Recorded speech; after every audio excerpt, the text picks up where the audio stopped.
Seorang yang sudah sampai usia 40 tahun, maka Allah mengingatkan dia untuk menyiapkan 5 bekal utama sebelum dia kembali pada Allah Subhanahu wa ta'ala. Hati-hati yang sudah sampai 40 tahun, jika anda belum memiliki satu di antara 5 ini, anda mesti khawatir.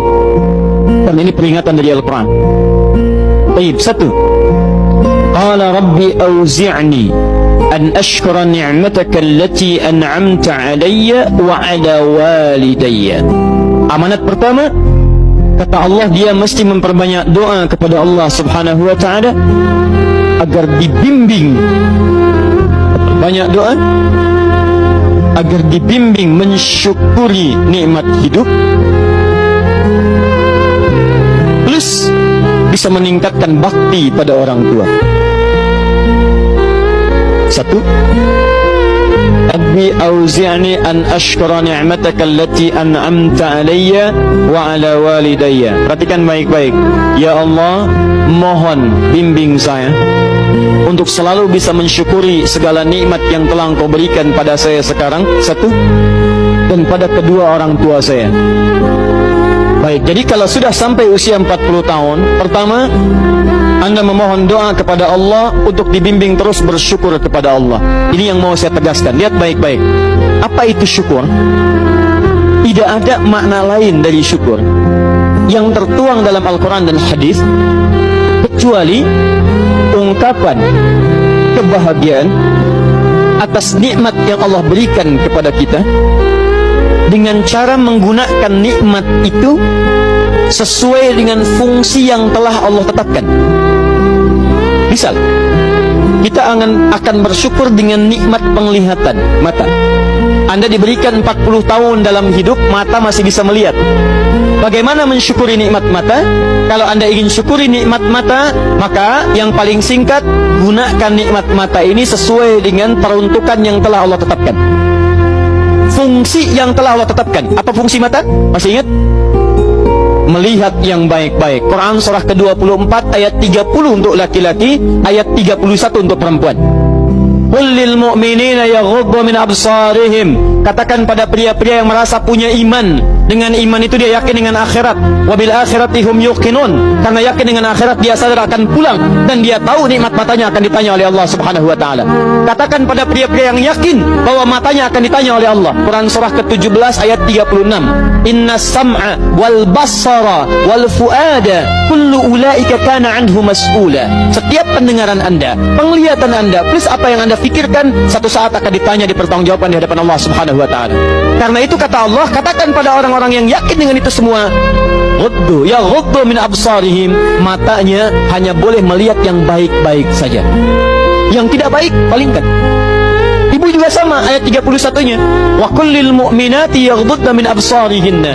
Katakan pada perempuan yang merasa yakin dengan Allah, yakin akan pulang, yakin akan ditanya, matanya hanya boleh melihat yang baik-baik saja menurut Allah. Yang tidak baik palingkan.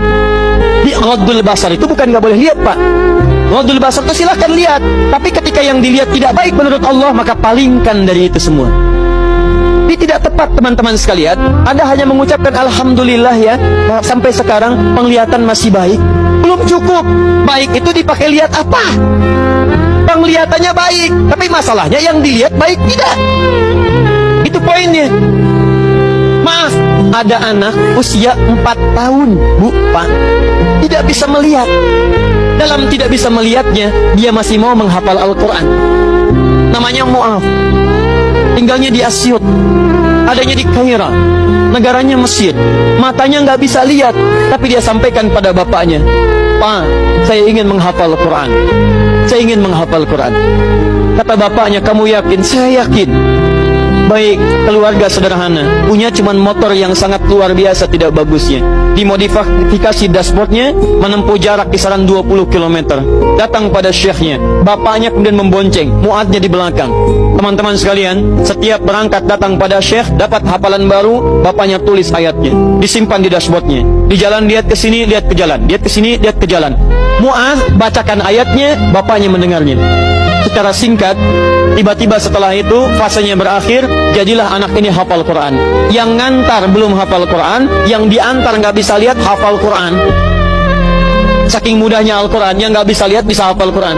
Tapi bapaknya dapat pahala dari transferan anaknya. Perhatikan baik-baik. Begitu dibacakan Qurannya, bagus makhrajnya, viral kisahnya.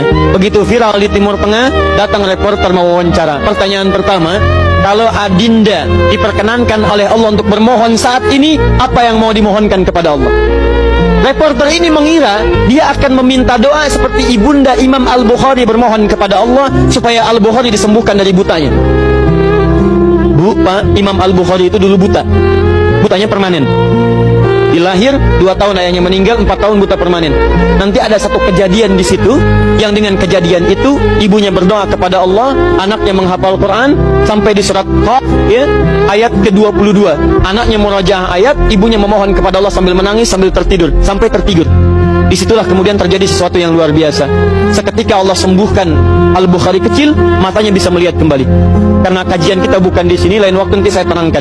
Anda yang punya kitab Fathul Bari, Syarah Sahih Al-Bukhari, beli jilid pertama, kitab Muqaddimah, halaman 634, paling kiri, paragraf yang ketiga, baris 1 sampai dengan 9. Anda temukan kisahnya.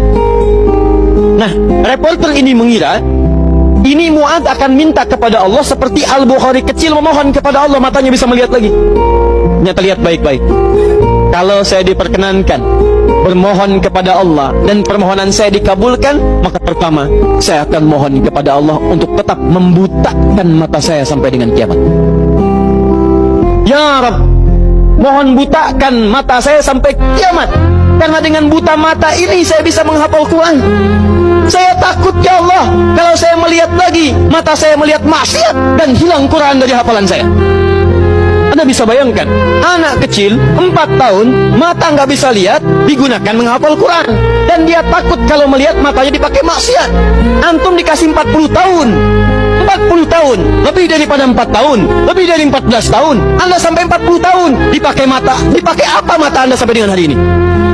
Berapa maksiat yang telah Anda kumpulkan dari mata Anda itu? Mungkin wajar, jangankan hafal, baca masih sulit, lihat mushaf masih enggan, membaca masih susah. Kalau Anda sulit berhadapan dengan Al-Quran dalam pandangan Anda, tanyakan pada diri Anda, dipakai maksiat apa mata ini selama ini?